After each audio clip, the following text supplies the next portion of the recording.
কোথায় গিয়েছিলিস রে? কি রে বাবু, এত দেরি হলে বলে যাবি না বাড়িতে? একবার চিন্তা হয় না আমাদের? হ্যাঁ, ছোট মামি তো আরেকটু হলে পুলিশে খবর দিচ্ছিল। কেমন আছে বন্ধু? কেমন তোমার বন্ধু কেমন আছে? বড় মা, ওর বন্ধু ভালো আছে। ও, তোরা বুঝি সেই বন্ধুর বাড়িতে গেছিলি যার সে অ্যাক্সিডেন্ট হয়েছে? তা এখন কেমন আছে রে তোর বন্ধু? সাংঘাতিক কিছু হয়নি তো? হ্যাঁ, আমরা ওর বন্ধুর বাড়ি গেছিলাম। তারপর ওখান থেকে বেরিয়ে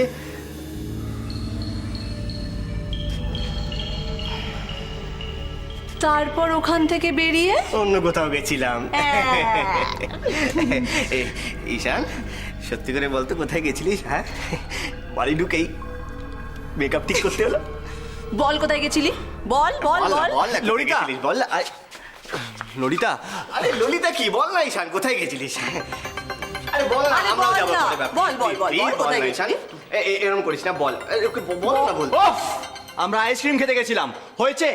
হ্যাপি? কি হচ্ছে কি তোরা তখন থেকে পেছনে লেগে তুমি গিয়ে ফ্রেশ হয়ে নাও। যাও গিয়ে হাত মুখ ধুয়ে তাড়াতাড়ি চলে এসো খেতে।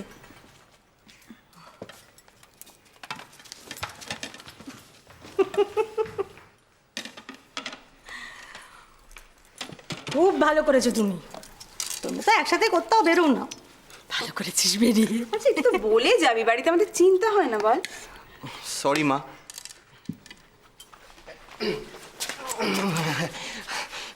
ছোট মামি, ঈশান না আইসক্রিম খেতে আসলে এত ব্যস্ত ছিল যে তোমাকে ফোন করতে ভুলে গেছে। আচ্ছা, অনেক হয়েছে, কি করছিস? রজনীতে ডাক খেতে বসবি না? যাচ্ছি, এক্ষুনি রানু যাচ্ছি। আয়।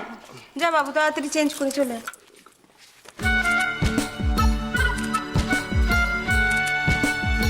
এই যে ঈশান বাবা জীবন, সত্যি করে বলো তো কোথায় গেছিলে? বলো বলো বলো, কোথায় গেছিলে? বলো কোথায় গেছিলে, বলো। সব সময় শুধু বাজে কথা। দেখ দেখ,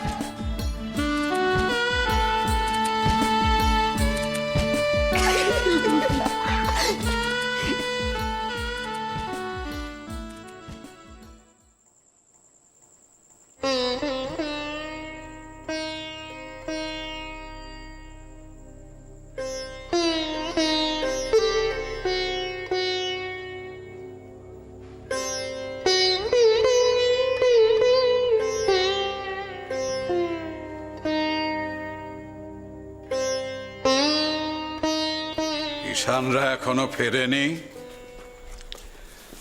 এতক্ষণে এসে গেছে বোধহয়। রাধা, আজকে কিন্তু তুই আমাকে ওষুধ দিসনি।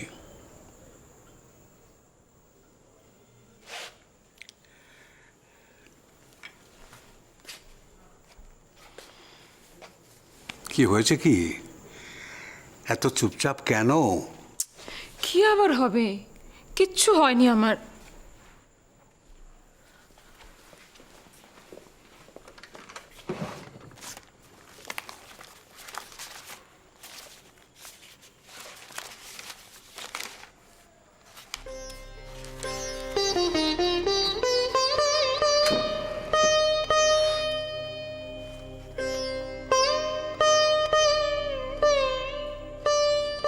তুমি আজকাল বড্ড অগোছালো হয়ে গেছো।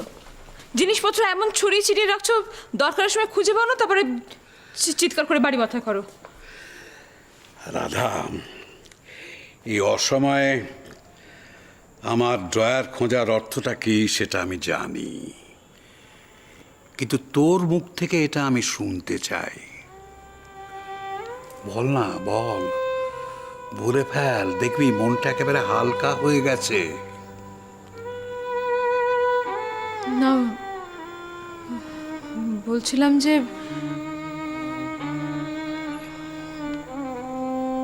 এখান থেকে যাবার পর আর কি কমলের কোনো চিঠি কি খবর কিছু আসেনি? কোনো খবরও নেই, কোনো চিঠিও আসেনি। তাহলে ওর হস্টেলে একটা ফোন করলেন না কেন? দেখ, কলেজ এখন বন্ধ, সুতরাং হস্টেলও বন্ধ, কোথায় ফোন করব?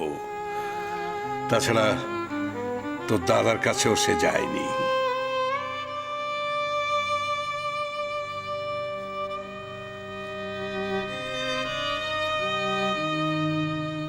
কোথায় গেল বলো তো? কি করছে, কিভাবে আছে, কে জানে। খুব চিন্তা হচ্ছে, তাই না? খুবই স্বাভাবিক।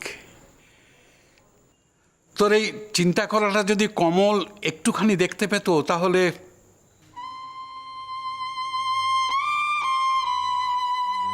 এবারে ছেলেটা বড্ড অভিমান নিয়ে চলে গেছে রে। আচ্ছা রাধা, তুই এত বোকা কেন? তুই কেন ভাবিস যে কমলের দেহের মধ্যে শুধু ওর বাবার রক্তই বইছে, তোর রক্ত নয়? তুই তো তাকে জন্ম দিয়েছিস, তুই তো তার মা।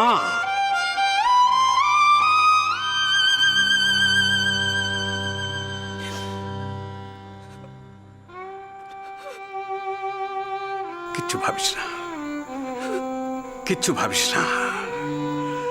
সকলের জন্য তোর মনের মধ্যে যে এত ভালোবাসা, তার করা ভাগও কি নিজের ছেলের জন্য দেওয়া যায় না রাধা? আমি চিন্তা করি বাবা, আমি ওর জন্য চিন্তা করি, খুব চেষ্টা করি ওকে কাছে টানতে। বিশ্বাস করবে, আমি প্রাণপণ চেষ্টা করি, কিন্তু যখনই ওর কাছে আসে আমার শুধু মনে পড়ে যায় যে তুই কিচ্ছু ভাবিস না, তুই কিচ্ছু ভাবিস না মা। আমরা জানি, আমরা সবাই জানি কমল খুব ভালো থাকবে। ও যে তোর সংস্কার পেয়েছে, তোর সংস্কার ও পেয়েছে।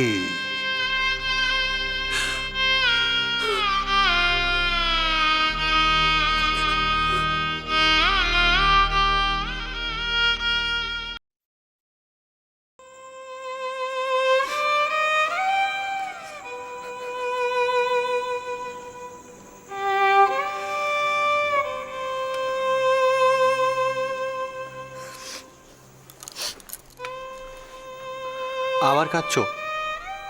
ললিতা, উঠে বসো। ললিতা, ওঠো।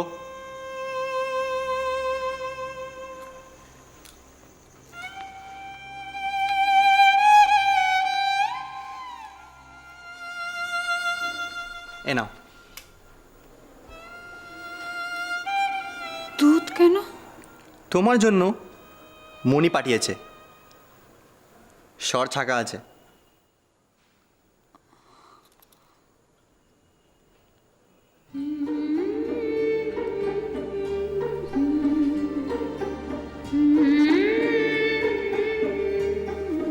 ললিতা, তুমি যে রাতে কিছু খাওনি, মা, বড়মা, মণি সবাই দেখেছে। মণি তো নিজে আসছিল দুধটা নিয়ে এখানে।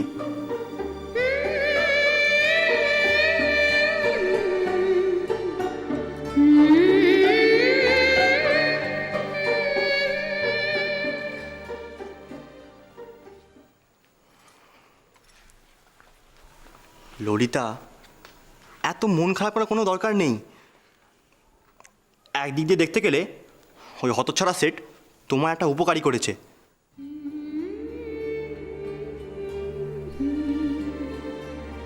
তোমার জন্য পুরো ব্যাপারটা সাপে বড় হয়েছে।